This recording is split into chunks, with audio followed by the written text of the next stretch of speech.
Acharya ji Pranam.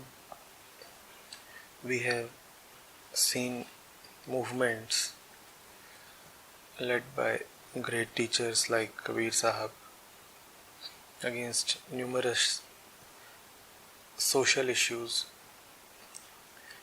like untouchability, caste system, etc.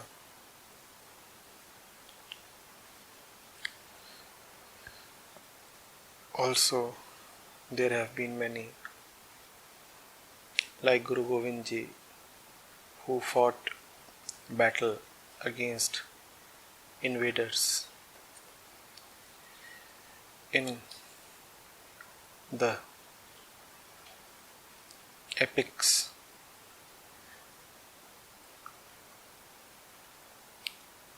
we have Pandavas against Kauravas in Mahabharata, Lord Krishna against Kans, and Sri Ram against Ravana. So, what exactly or who exactly is the Ravan or Kans of this age, this century, against whom we must constantly fight in the external world? Good question, Sandeep. Sandeep, the enemies in the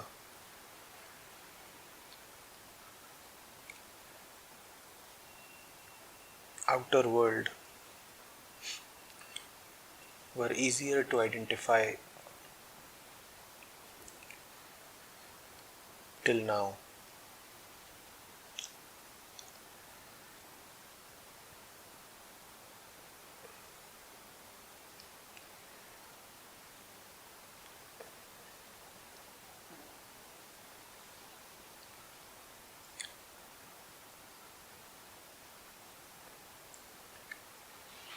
But today we are standing at a very unique point in history.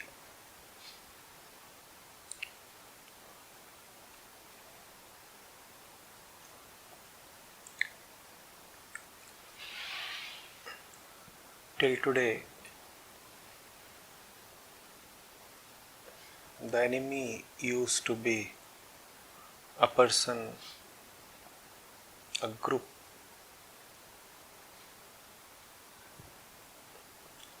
a system, an army that would oppress the commoners.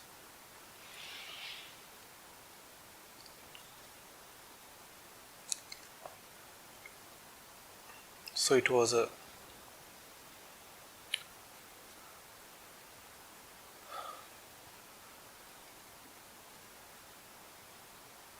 spottable, identifiable enemy.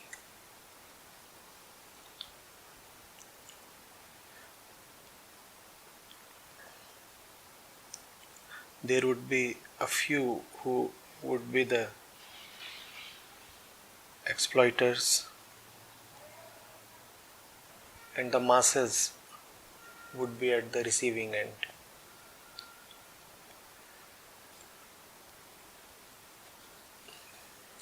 Today the situation is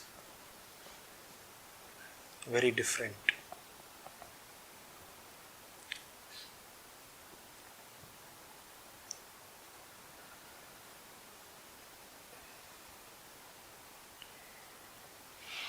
Man has conquered the external world like never before.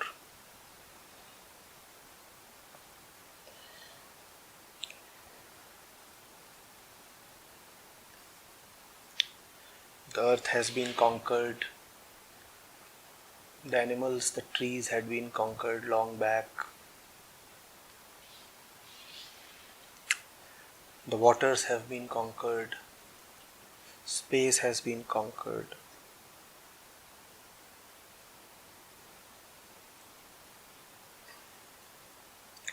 Diseases have been conquered. It is surmised that before the end of the century, we may have immortal human beings. In some material way, death too has been conquered.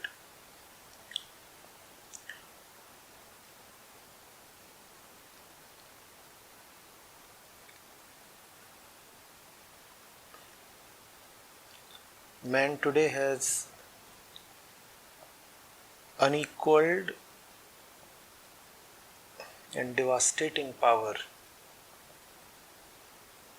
over his surroundings.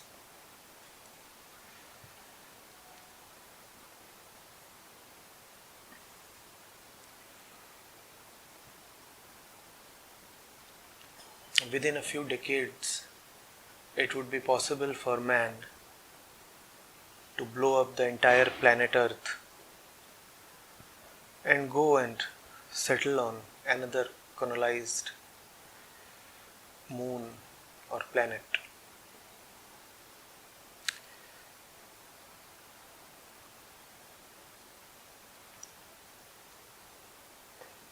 Man's space vehicles are already reaching far, and in a few centuries, or maybe in a few millennia,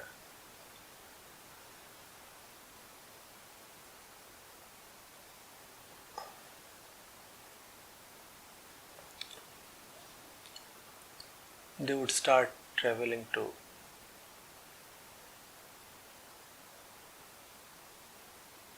the farthest corners to which travel is possible. What remains then to be conquered?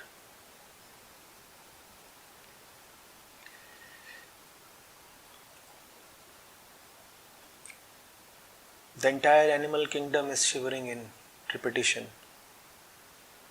And obviously we are talking about only those animal species that still remain. The others have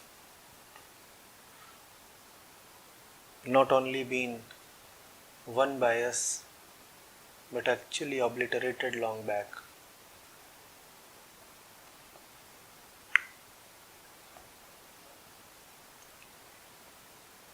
Pathogens,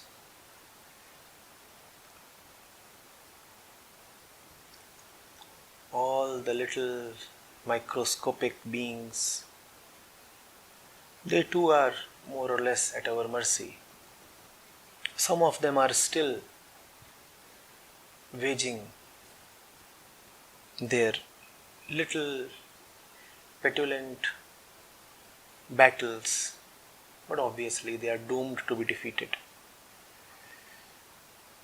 Even some mosquitoes are turning resistant to annihilatory chemicals, but their defiance is defeat foretold.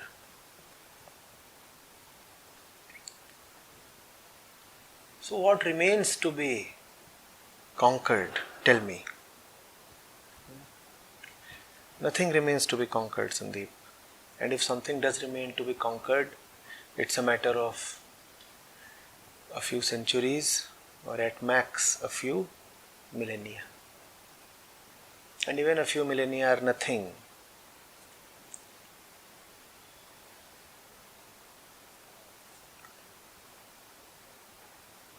In the history of the universe. Blink of an eye. So you see, man today is God. All that which used to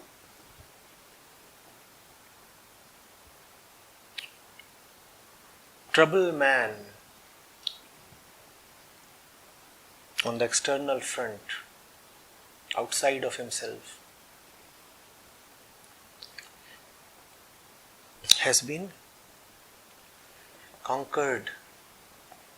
Not only it has been conquered, it has been turned into a useful servant.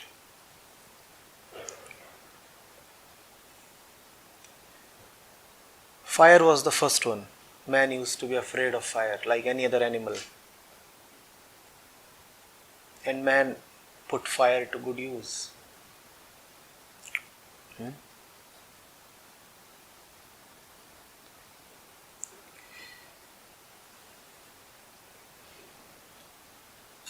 Man used to be at the mercy of the jungle. Man was a forager. Man became an agriculturalist. So the jungle was cleared away for agriculture. The same space that once used to be the jungle was now man's land. Man's land that was being tilled and cultivated for man's needs. Once that land used to provide to man only as per its own cycles.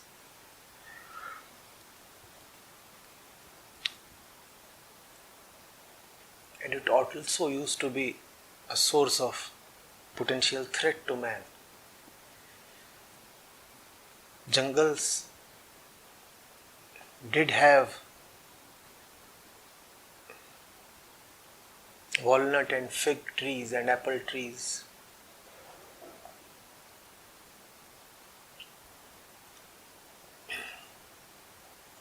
But they also had lions and pythons. That same land had been cleared by the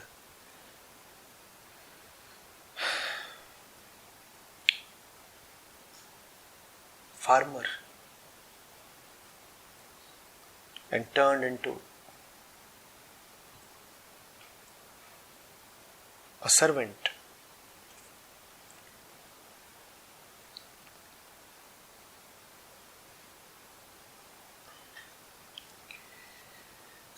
The saints would tell their listeners, one day death will take you away. Buddha would tell his audiences, this body is a repository of 100 diseases. And that would bring sense to many a listener. The very thought of old age and disease and death was enough to make many a reluctant audience toe the line. But where is disease?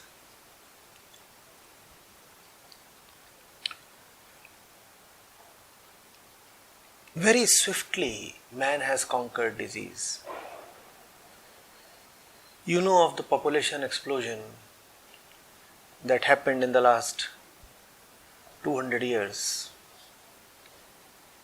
It happened because man conquered disease. Today, if Buddha comes and tells you this body is home to so many diseases, you will say, sir, you are factually incorrect. Where are the diseases? So whom to fight?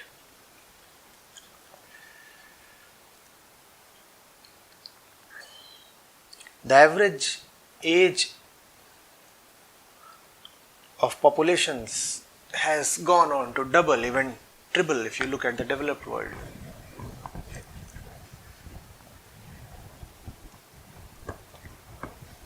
Energy used to be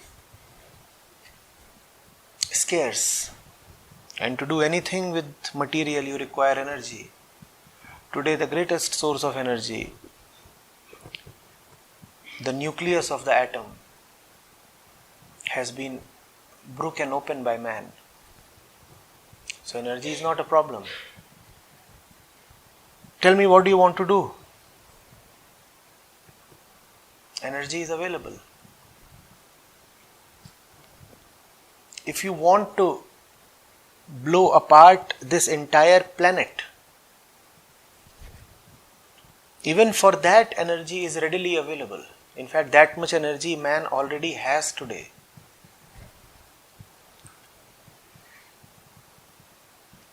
That's what intellect has done.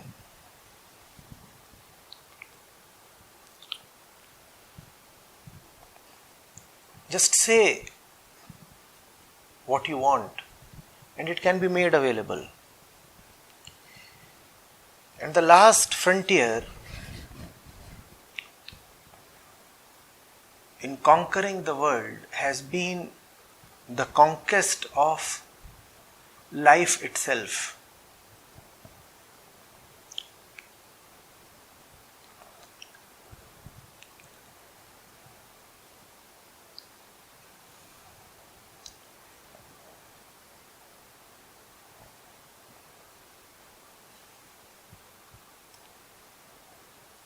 Some scientist recently produced a fluorescent blue cat.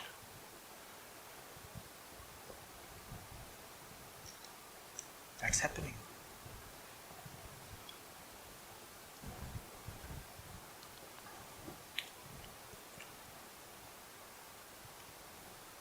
Along with the species Homo sapiens, there was another species of humankind, the Neanderthals. They disappeared. They were either assimilated by the sapiens or it was an incidence of genocide. But those guys disappeared.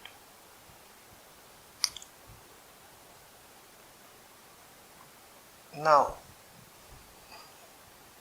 a multi-nation team of scientists is trying to resurrect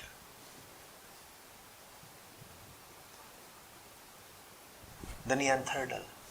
Man is God. You can do anything that you want to.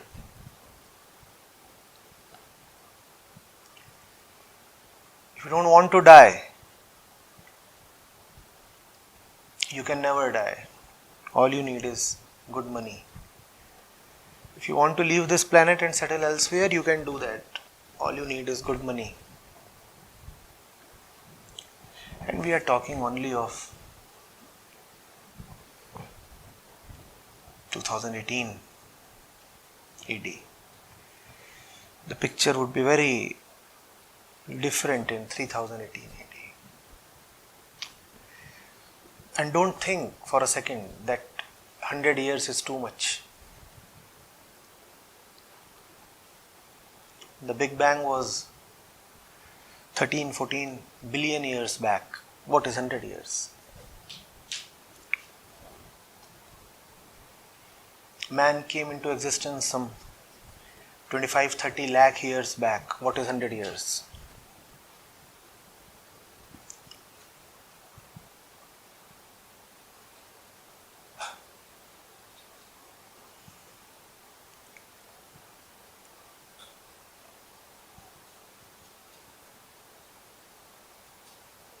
So what remains to be conquered? You have named Kauravas, Kans, Ravan. You cannot have them anymore. In positions of power, you will only have people who are chosen by the people. Kauravas, Kans, Ravan, they were all products of an age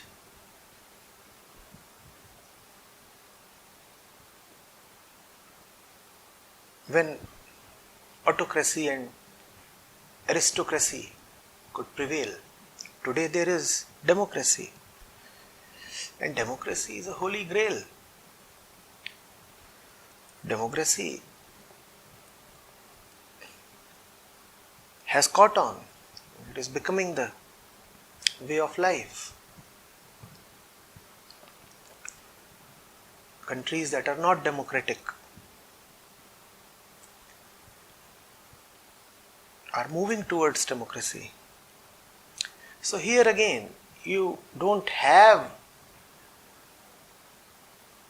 dictators or despots to conquer. You cannot have a cons in today's age. The populations will not allow them. It's a democratic age. So, who are the rulers then? The ones you want to rule. So, that brings us to the point we made when we started. Man is God. Whatever happens to man today happens by his own want and wish. Who is your ruler? The one you want to rule you. What do you want to wear? You are free. You are free not only in terms of choice, you are also free in terms of availability and procurement. And if you can't have it today, you can surely have it 20 years down the line. All you need is desire. Desire it and you will have it. Desire it and you will have it. Babies, desire them, you will have them. Doesn't matter what your physical condition is. If you want customized babies, that too you may have. And you don't need any special eligibility. All you need is desire. And the means to fulfill your desire, obviously. But given the way the world is becoming economically prosperous, even the means would no more remain elusive for long. So what's the picture that is emerging? The picture that is emerging is you don't have anything outside of you or anyone outside of you who won't bow down to your commands. The climate is already warmer by 1 degree centigrade.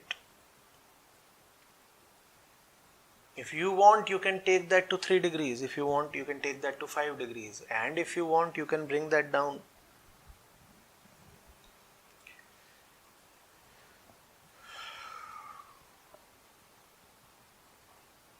The entire existence seems to be bowing down to man.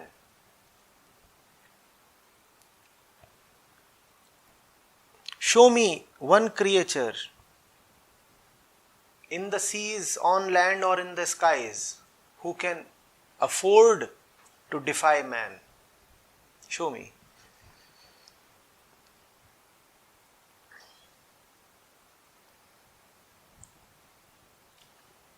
Greatest of whales, biggest of chimpanzees and mammoths, mighty eagles and lions, who can defy man? Great distances, can they defy you? Can they defy your desire? Today you sit here and you can afford a girlfriend in Malaysia or Tunisia. All you need is money to fly over the weekends. Space has been conquered. Right? And very soon technology might enable virtual realities more real than virtual. More real than even real. Then proximity, the word proximity, would lose whatsoever meaning it still has managed to retain.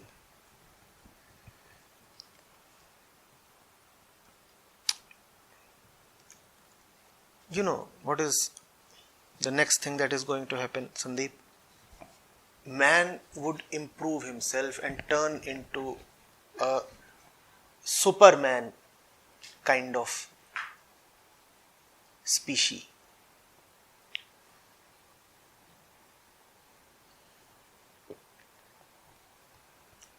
Because that's what gods are supposed to do. Aren't gods supposed to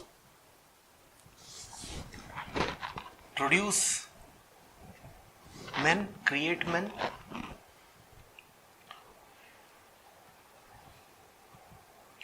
So the configuration of the brain can be changed. Brains can be connected to computers. Much more able human beings can be produced. So very capable, dexterous and able human beings that you will feel in front of them how a chimpanzee feels in front of you. Chimpanzees are our nearest cousins in terms of evolution, aren't they? How do you feel in front of a chimpanzee? A new man can be scientifically produced who will be to you what you are to the chimpanzee. That will be man's next deed. That is already happening. In the name of ethics, you are trying to stop that, or at least slow that. But you will not be able to do that. What man can do, man will do. That's the thing about desire. It is irrepressible. Once desire has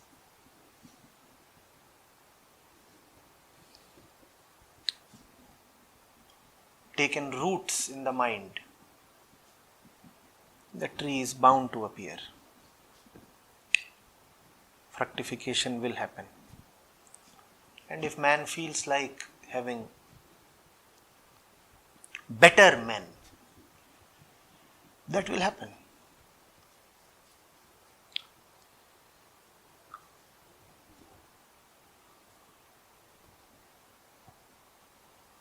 So what is left to conquer, Sandeep?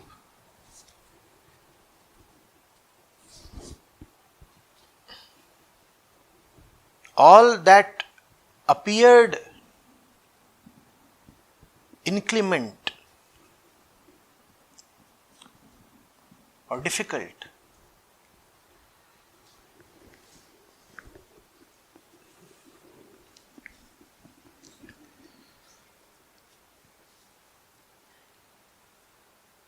or hostile has been conquered by man's desire.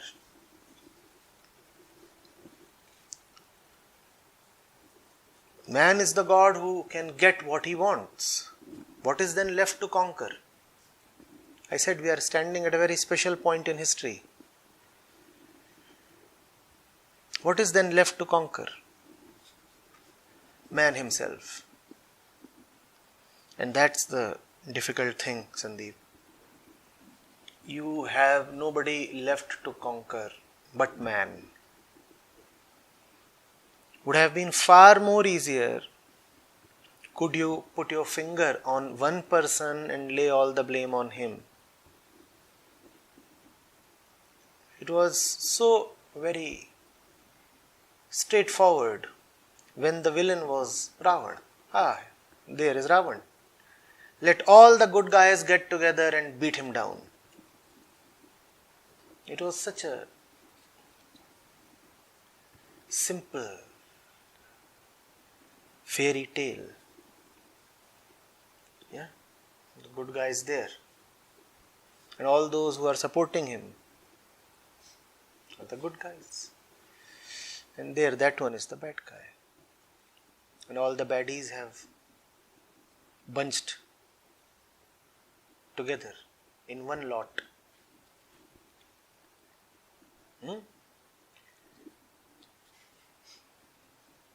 Sandeep, who is to be fought today? There is no Ravan. There is no Kans, there is no Duryodhan.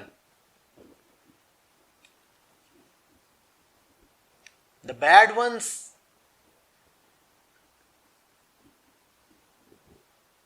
are cowering in fear.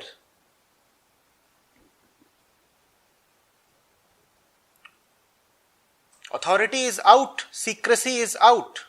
If you do deeds that man recognizes as bad deeds, you cannot hide. Science, technology, and population explosion have made secrecy impossible. You cannot hide. So if you are a bad man, very soon you would be caught. Gone are the days when you could do something evil and go and hide in a jungle. Today you have a social security number and Aadhaar. How will you hide? Cash will be out of currency. That's nice. Cash will be out of currency. You will have to deal through electronic networks. You cannot hide.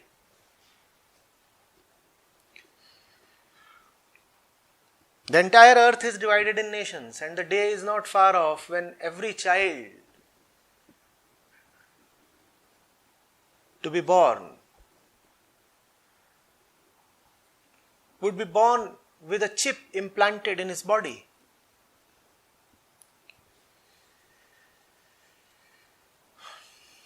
You cannot hide. The chip might not be literal, but you get the drift, right? Palace intrigues are impossible now. You cannot come together in the dead of the night, plan against the dominating king, slaughter him secretly, and in the morning declare the coup. Gone. Somebody would be broadcasting the whole thing live. And there are so many people now. 8 billion you already are. 10 billion you would be, maybe 11 by the end of the century. How can you hide? Where would you go and hide? Man is everywhere. Even if you go and hide under the oceans, you would be detected.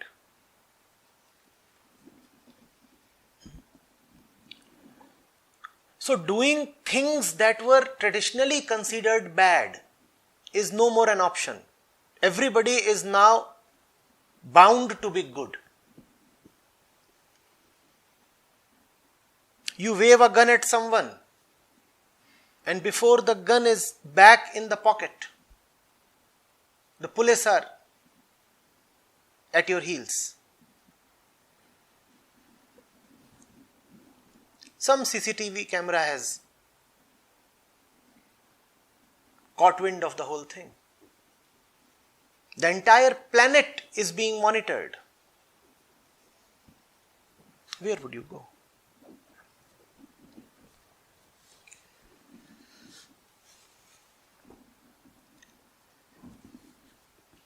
The app that you use to order food is keeping an eye on you. Because the app won't work unless you allow it to read your messages, watch your photos.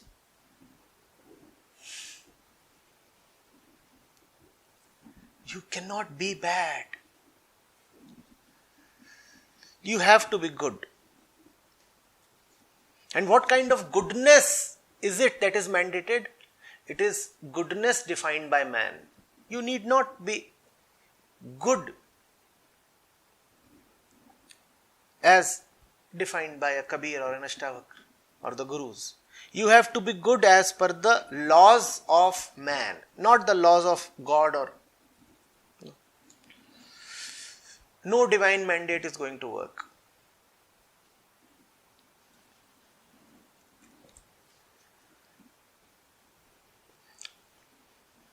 If gods are fighting over a piece of land, they have to come to the court of man. Is that not what you are seeing? Man's mandate will decide where gods will live and what gods will do and whom they will meet. Man has conquered everybody. Man is God. A little problem remains. Man is a God who does not know what he wants. So he wants everything.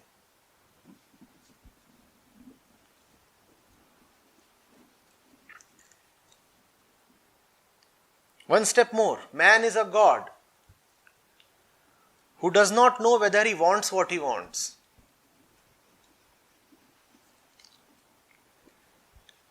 Man is a God who hides from the question, does he want what he wants? He wants, but he does not know why he wants. And this is a very, very deadly God. Very deadly God. He has desire and he has intellect. And nothing else. Now tremble. And tremble you must. This is no more the proverbial case of the monkey holding the sword. The monkey was not dangerous at all, even though the anecdote tells you that the monkey chopped off the master's nose or leg or whatever. The monkey was very innocuous.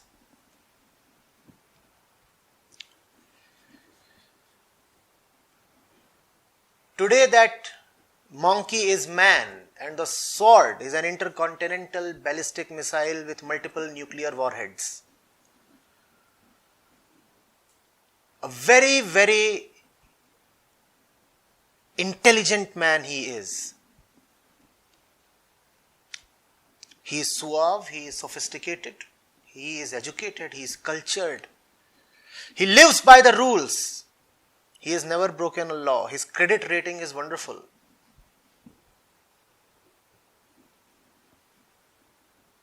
And he can at any time press the button to a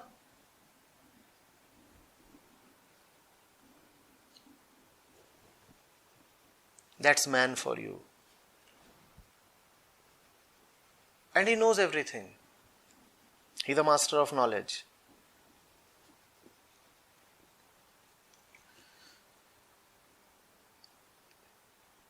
Sandeep, your task today, if you really want to fight the evil, is more difficult than that of the heroes of yore.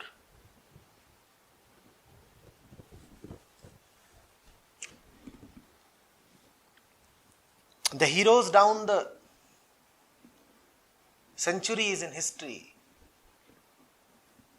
I repeat, had clearly identifiable targets. You have to fight mankind. It's a very helpless situation.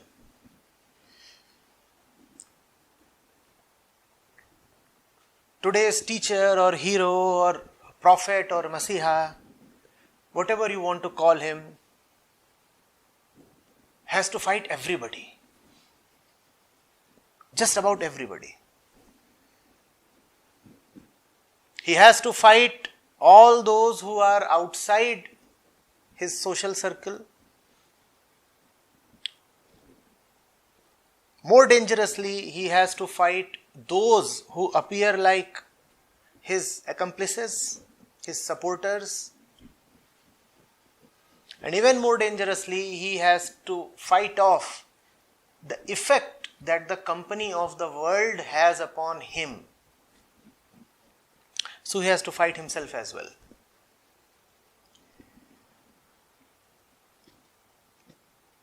Krishna was never affected by Kans because there was just one Kans in the faraway city. And Krishna was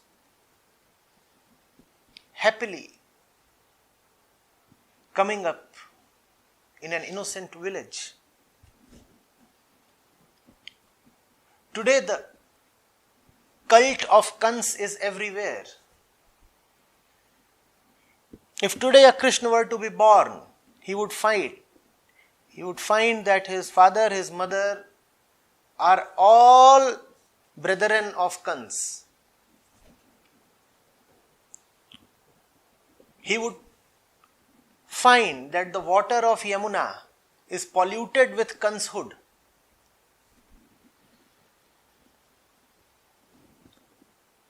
There is nothing but Kans everywhere, whom to fight.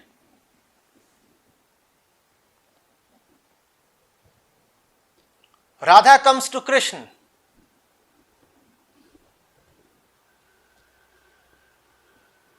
And after being with her,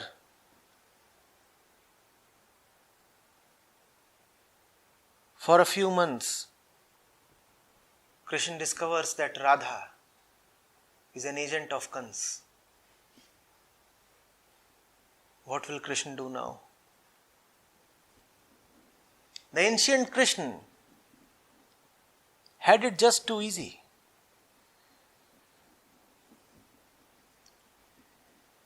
Today it's going to be far more difficult. Hanuman turning upon Ram.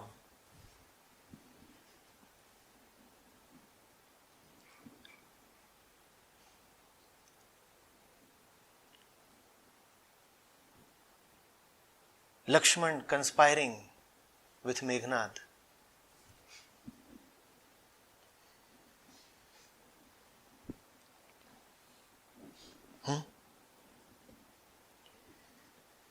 And Krishna goes to fight Kans and Chanur.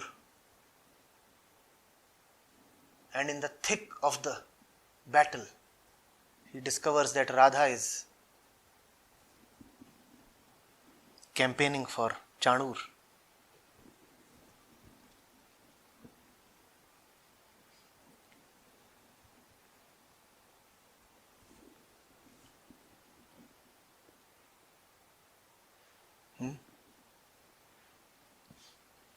And Krishna is teaching Arjun. And Arjun is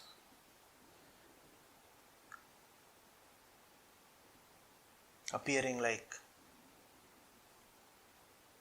an absorbed student. And just then the back of Krishna is speared down.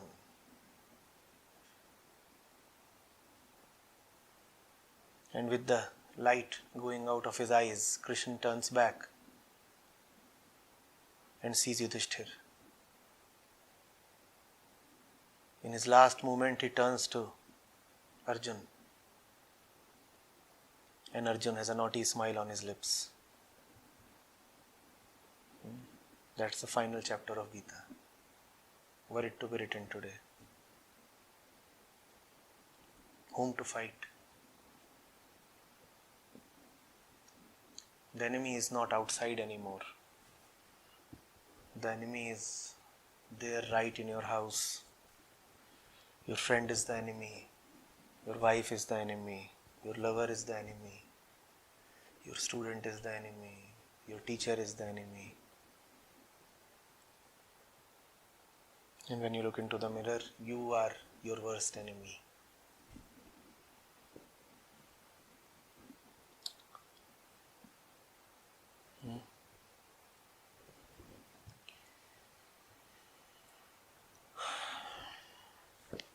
These are nice, cute stories, Sandeep. But they are all behind us.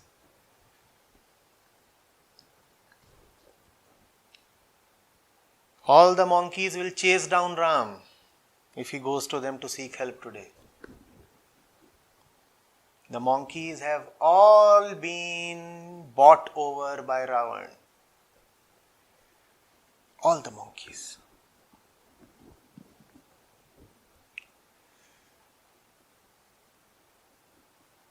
Man is a god who is a slave of desire. and desire worships power.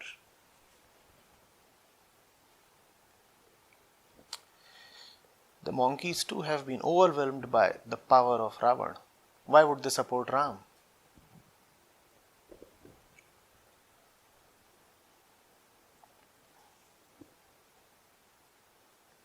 And even if it breaks your heart, you must see clearly that it would be impossible to find a Sita today. The Sita of Ramayana is extinct. Today, if you can have a poor copy of Sita, and if she is abducted and carried away to Lanka, she would herself chase Ravan.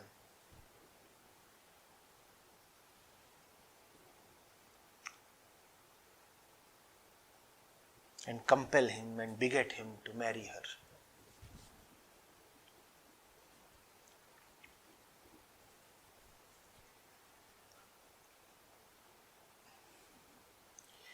And today's Ram, Sandeep, would find himself subject to an overwhelming, excruciating desire not to wage any battle upon anybody.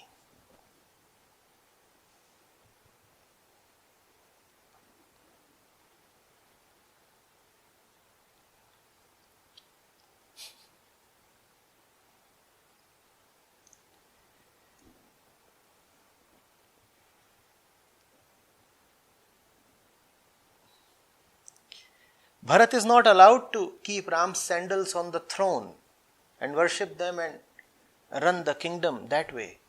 It's against the system and the constitution. The system does not allow you to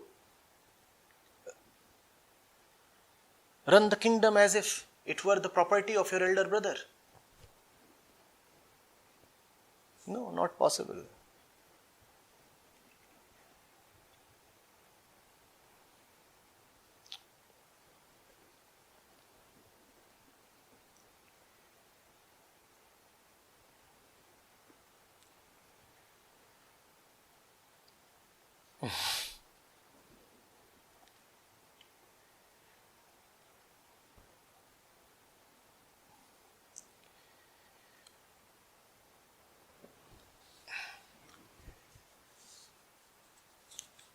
Just as when the night is about to end, it is the darkest hour of the night.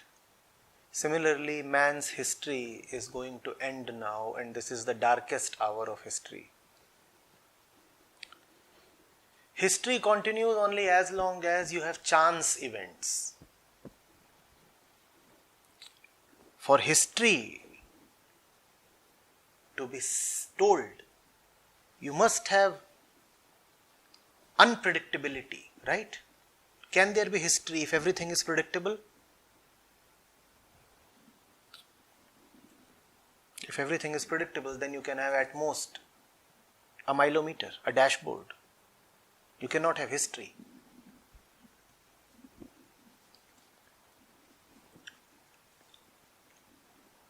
Man's utmost control, man's absolute autocracy over existence is soon going to end history itself. After that, it would be man and man's desire. And history is about to end, and this is the darkest hour of history. It would be very difficult to fight anybody.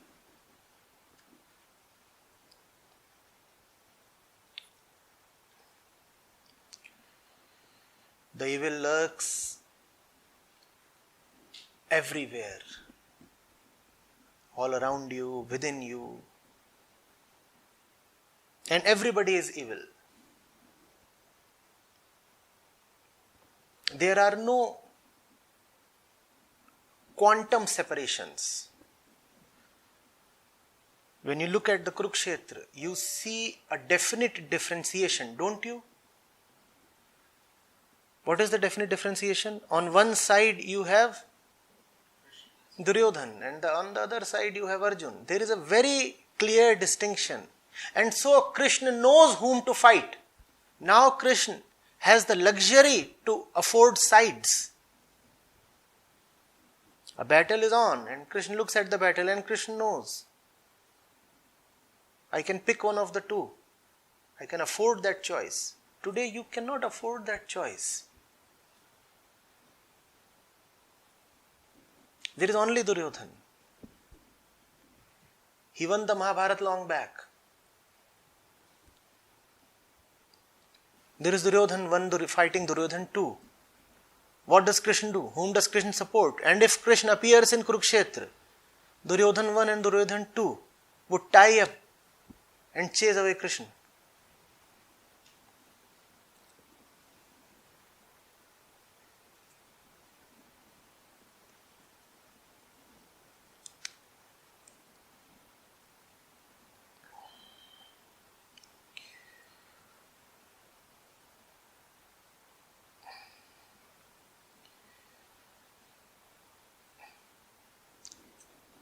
Malaria is out, polio is out, caste system is on its way out, untouchability is out, racism is out, misogyny will be out. What are you going to fight next? All that could have been fought will be fought and defeated.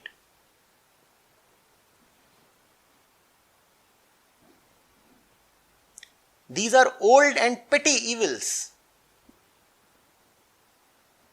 Petty evils. Somebody said, why do you want to turn somebody into an enemy? Why do you want to alienate someone if you can turn him into your customer?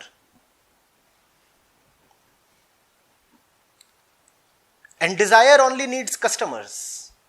I want this and I am willing to pay the price. If in today's world untouchability is disappearing, it is not because people are discovering that at the core all are one. It is not because people are discovering that body and body are just the same. If in today's age untouchability is discovering, it is because is disappearing, it is because of desire. If you come across a woman who is hugely gorgeous, would you want to not touch her because she belongs to an untouchable caste? No, that's too mean. And you are a liberal.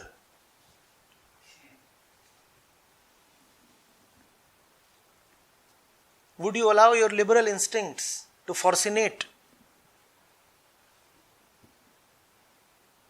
be defeated? Please understand.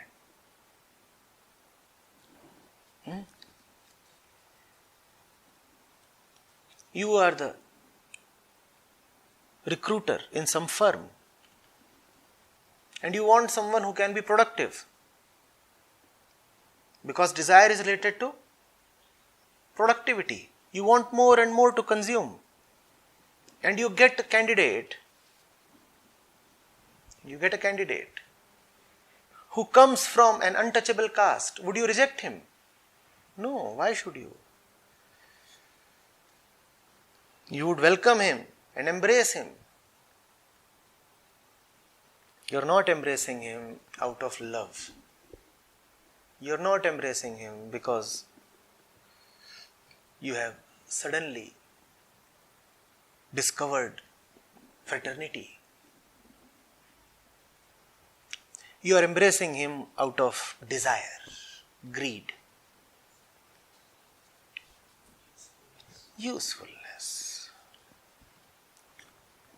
So these social evils that you have mentioned here are petty little things that desire will throw out of the window.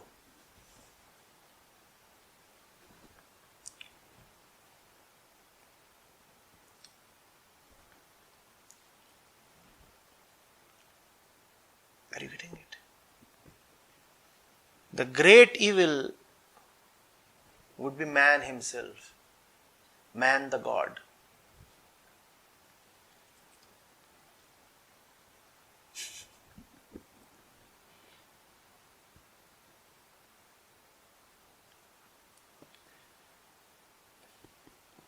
You see, look at the age in which untouchability flourished. That was also the age in which sexuality was repressed. Was it not? The moment you set sexuality off, the moment you say sexuality is alright, untouchability cannot survive for more than 10-20 years.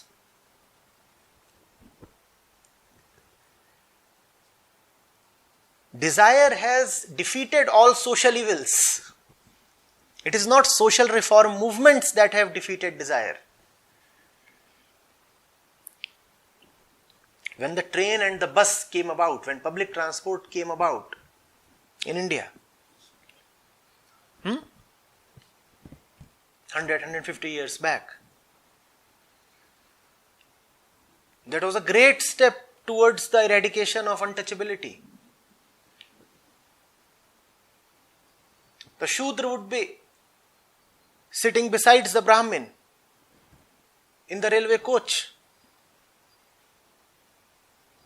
because both desired to reach their destination and there was no option but to use the railways.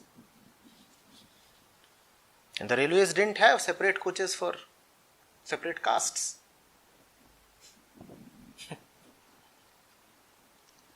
Desire defeats all the petty evils. Desire is the great evil that defeats all the petty evils. For the sake of desire, you can shake hands with your worst enemy. Don't you see that happening every day in politics? In national politics, in geopolitics, everywhere.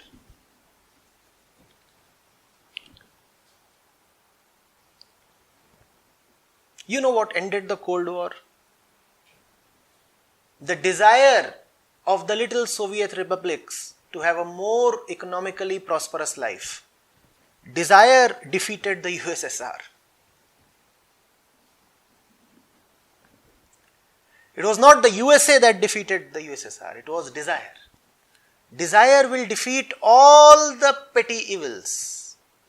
The Cold War was defeated. Not one side was defeated, the entire war was defeated.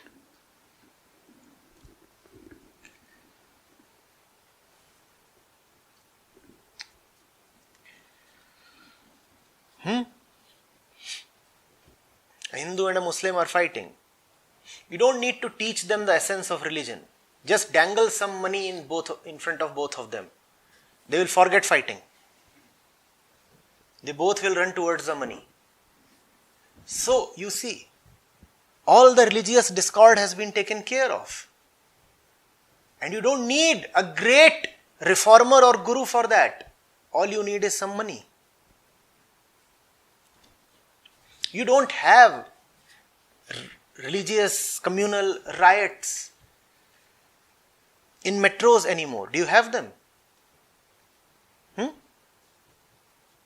The last big one that we had was in Bombay in 1992. Close to 3 decades now. In smaller cities, in suburbs, in rural areas, that's where you have communal problems. Why? Because money is the greatest anti-riot force. Why riot with someone if you can consume him? If a Hindu can use a Muslim to make more money, should he kill the Muslim? If the Muslim can use the Hindu for some personal pleasure, should he kill the Hindu? Not at all. The day India and Pakistan are linked through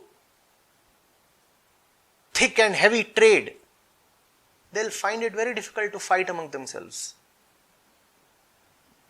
Because now the interests of traders on both sides will be at stake. They cannot fight anymore. You see, desire has taken out war. The curse of war has been defeated by desire. That's such a great thing. But who will defeat desire now? Who will defeat desire?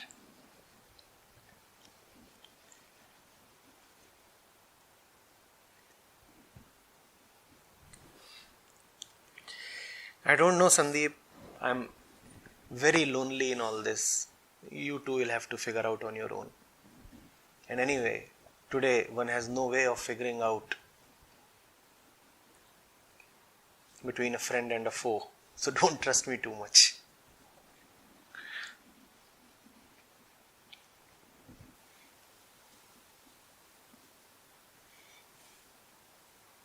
You know what the tragic beauty of the whole thing is? Without any inner goodness, even without any inner goodness, man can continue to grow better and better. That's the most dangerous part of this story, if I can communicate it to you. The old scriptures warned us that if you do bad, you will receive bad. The law of karma is very, very subtle. Most people do not live in that subtle dimension. And in the gross dimension, the law of karma, doesn't operate at all. You can be utterly evil and yet lead a very, very happy life.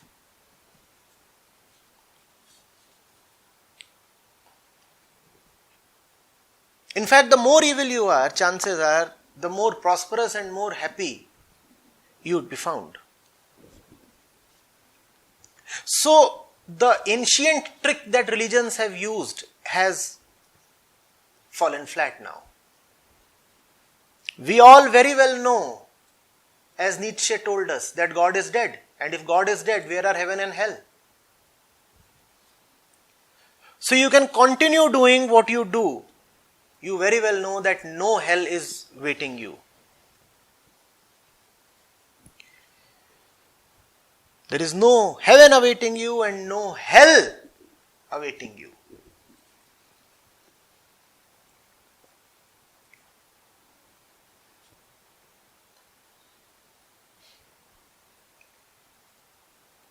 You can kill all the animals and use the proceeds of the kill to strengthen and beautify your body. And you will find that your body has indeed strengthened and indeed become more beautiful. So where is the punishment?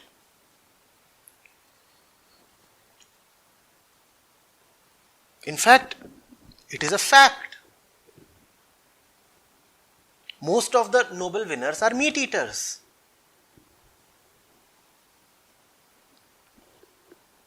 Most of the Olympic medalists are meat eaters. Be it the intellectual prowess or physical litheness, both are a function of meat consumption, or so it appears. So you can continue to be evil and yet be happy and prosperous.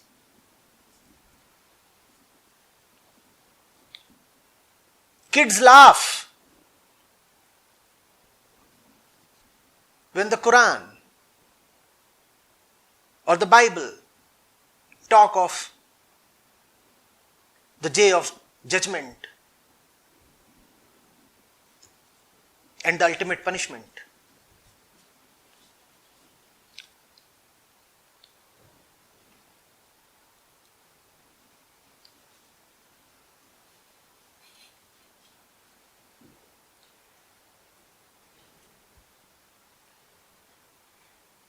all the ancient stories, Sandeep, have failed. They all ended with the defeat of evil. Those were lies. Evil never had a final defeat.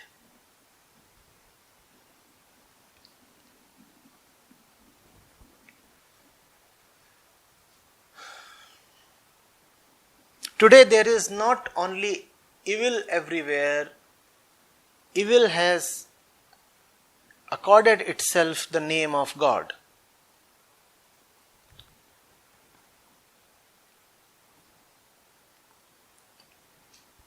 You will find it extremely difficult to be truly religious or mystical, because that comes with an inordinate price.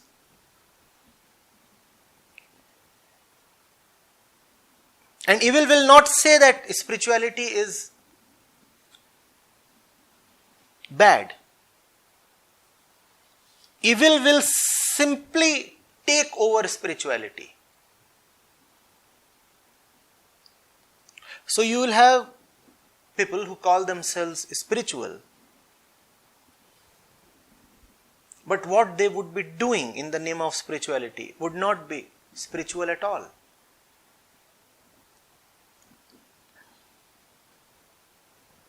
For example, this cult of yoga.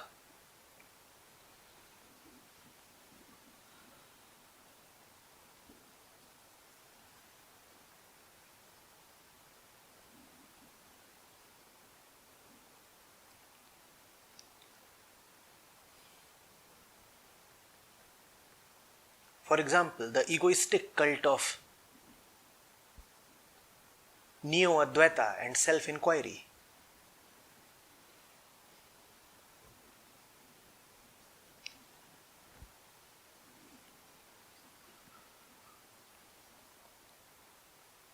Now, if somebody would declare himself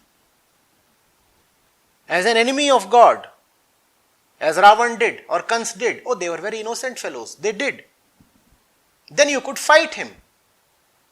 But today's Ravanas do not declare themselves as enemies of God. They declare themselves to be surrendered to God.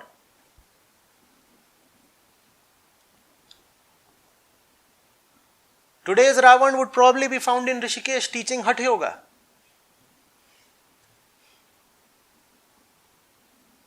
And saying, this is yoga. This is yoga. Now, whom are you going to fight? They have all assumed the name of God. Man is God. Nobody is coming out on the streets and declaring himself as anti-God. That is not possible anymore. You have to be good now, right? So you cannot say that I am anti-goodness. If you are anti-goodness, you would be immediately found in the jails. If not today, then after a while.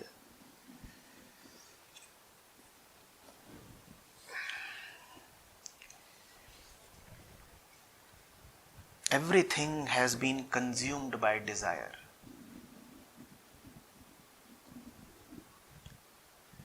Everything.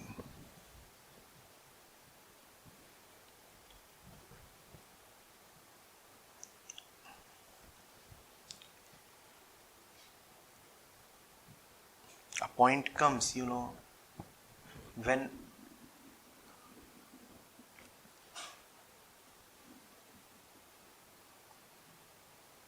it doesn't hurt to pay any price to fulfill your desire.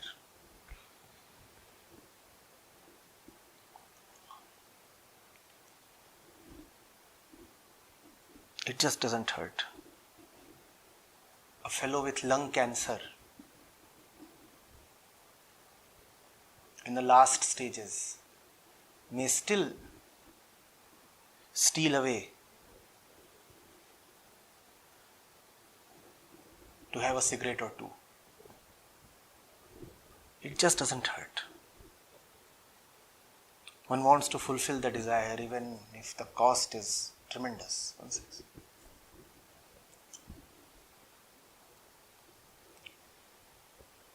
When dogs are chewing dry bones, it often happens that the bones being dry and hard scratch and hit their gums, so the gums bleed. And the dogs think that the blood is coming from the bone. So the dogs tear at the bones even harder. And the blood flows even harder. And the dog is happy and happier.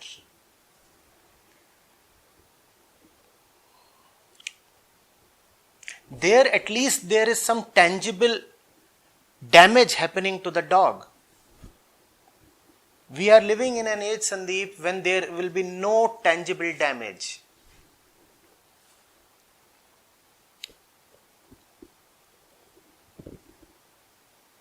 Children with no inner understanding at all.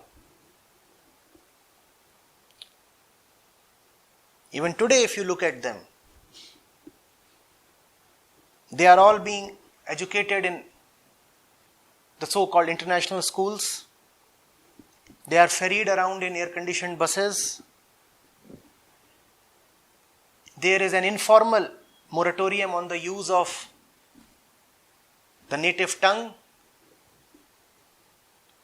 Obviously, in the school you cannot speak to them in Hindi or Marathi. Even at the home, parents ensure that nothing native touches them at all. Those kids look indeed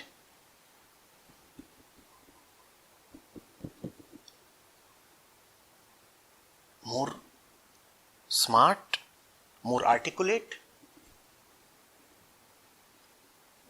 don't they? They are also probably more knowledgeable. In sports, the records are tumbling every year.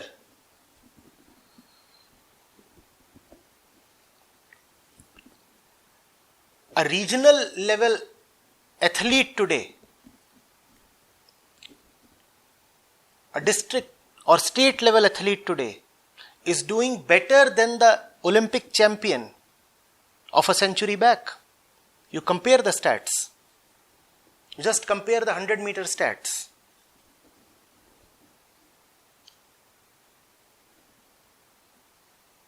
I don't know the numbers, but I dare speculate that the Delhi champion of 2018 in 100 meters race would be comparable to the world record holder of 1918. So the bodies are indeed improving. Bodies are improving, happiness is improving, prosperity is improving. And all this is happening without God. So man does not need God, man is God.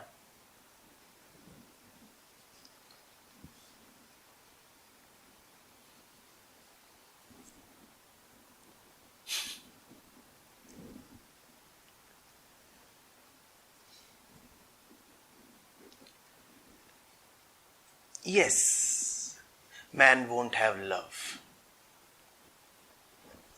Desire and love do not go together. But then love is such a delicate thing. It is not a thing. It is nothing. Why the hell one should bother about it? If desire can be fulfilled, who cares for love? Man is a god, man would be a god, but a very loveless god. This one little thing would be missing in life. It's a useless thing, obviously, but it would be missing.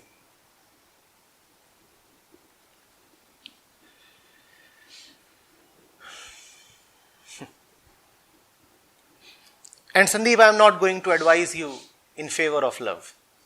It's a very useless thing.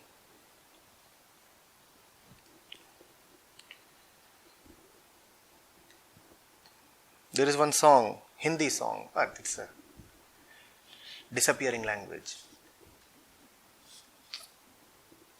And it had a line that said, Dil pe marne wale marenge bhikhari. सब कुछ सीखा हमने न सीखी होशियारी.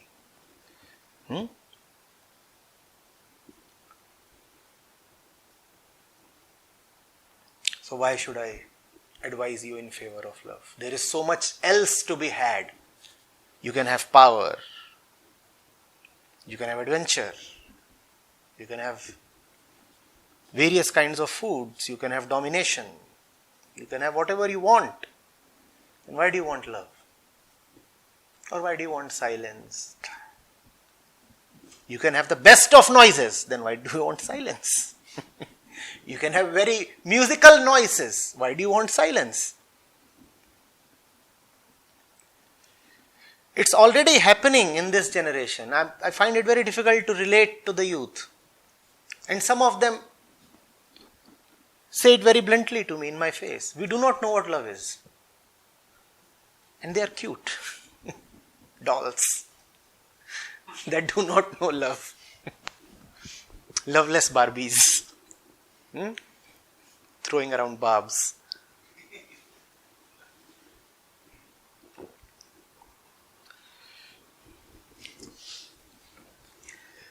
And it's good that they don't know love, because love is great suffering.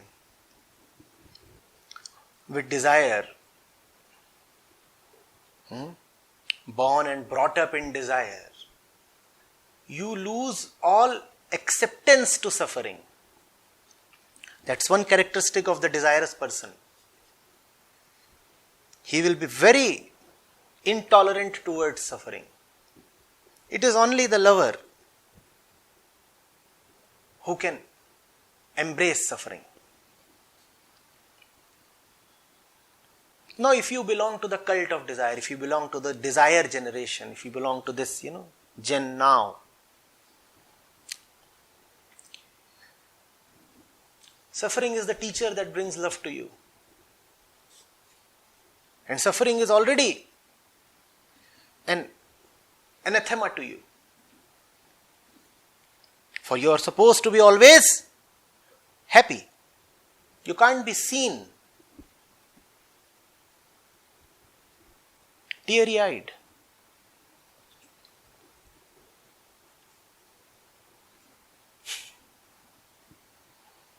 Sandeep,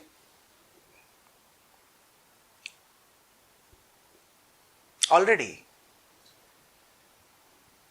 kids born in the current century are taller than the ones born in the previous century. They are also probably fairer and bulkier. And they probably also weigh more. They do. Their hair are more lustrous, more silky, more fine. The boys are handsome, the girls are, I won't say beautiful, gorgeous, hot, chicks. So you have bulls and chicks. They are doing well, aren't they? Bull chicks.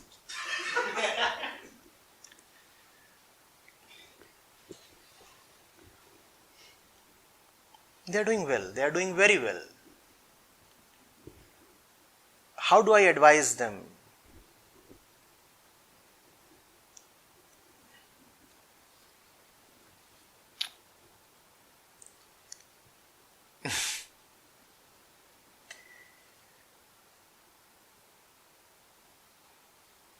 If someone doesn't resonate with a Bulle Shah, can you force him to? You just can't.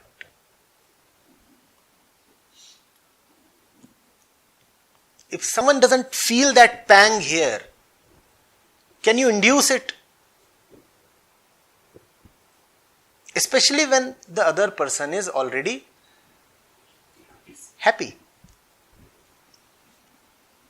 And we have all the reasons to be happy. There is this air conditioner, there are good clothes, money.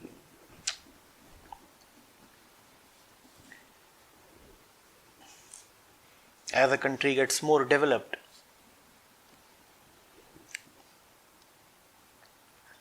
the hours in the work week also reduce. So you, at least statistically, can have more leisure.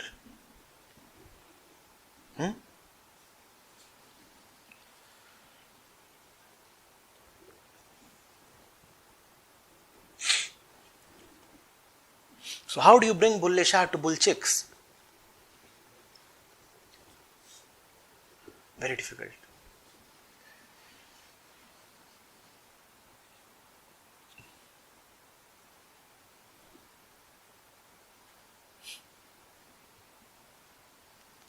And this is going to continue. There is Golu here, and that reminds me of something.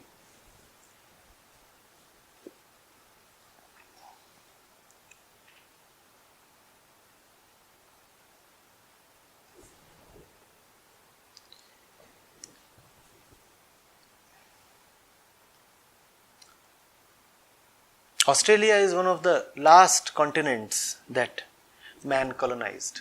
We know that, don't we? Obviously excluding the two ice-capped continents. Just guess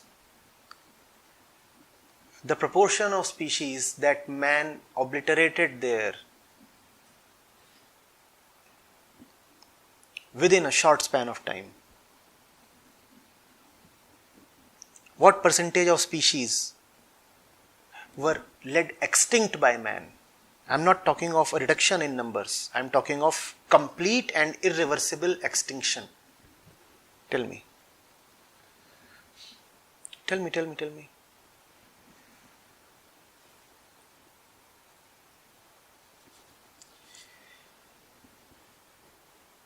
Of all the animals that weighed more than 50 kg and were therefore very useful in terms of meat, 90% are extinct. How many? 90%. Such is the devastating and deadly touch of this new god. Golu, you are probably one of the last surviving generations of your species. The happy ones will not let you live. The happy ones will not let anybody live who is not helping them fulfill their desires. All they know is one word: I want. I want. My will. This is what I want.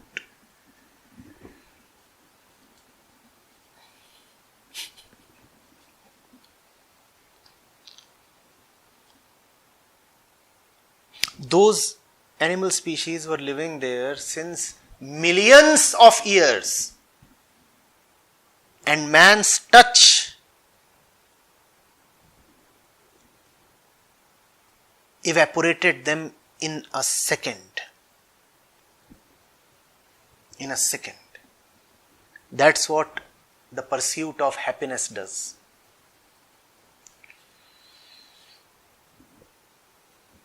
There has been no other motivating force for man but happiness. And man has done whatever he did for the sake of his happiness, pleasure, desire, and he will continue to do that. This planet is done with. Very soon man would be colonizing and foraging another planet, and they would be better human beings than you and me, Sandeep. Better in terms of looks, better in terms of IQ, better in terms of economic prosperity, better in terms of all kinds of skills and abilities. Just one little thing they won't have.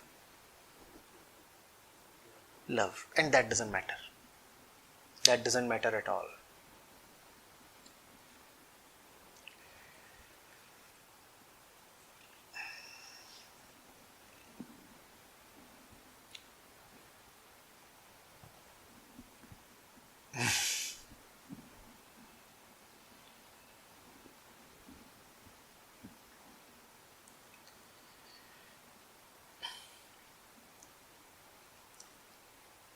I was listening, there is one popular singer these days, a female singer. And she was rendering one of Bulle Shah's songs on YouTube. And the song was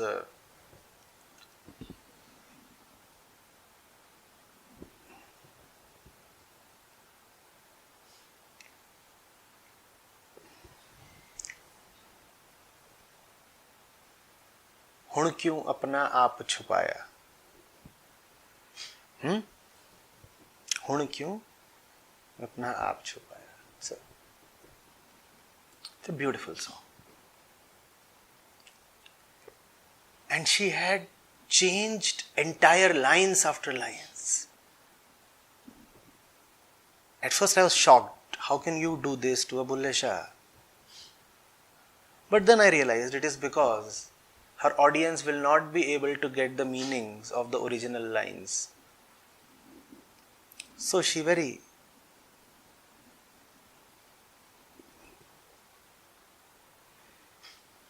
practically changed those lines to something of her own desire.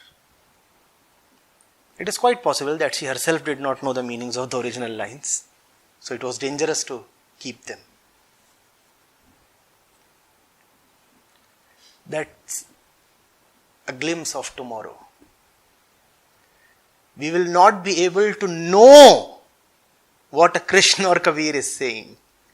Just as a computer is not able to know what a Krishna or Kabir is saying. We will be fantastic computers tomorrow.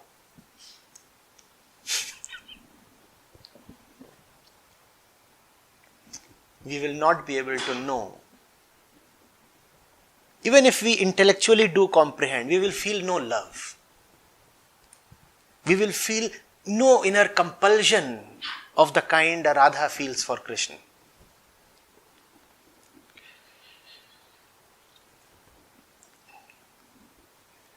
You will know desire. You will not know that yearning called love. That irresistible and unreasonable yearning called love. You will have desire.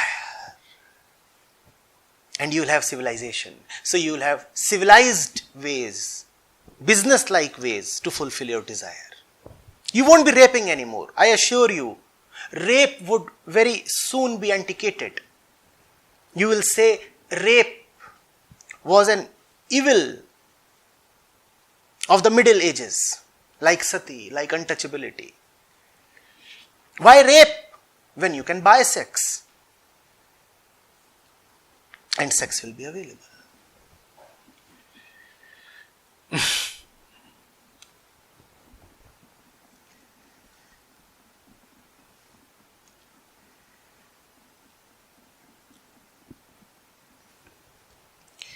So Sandeep,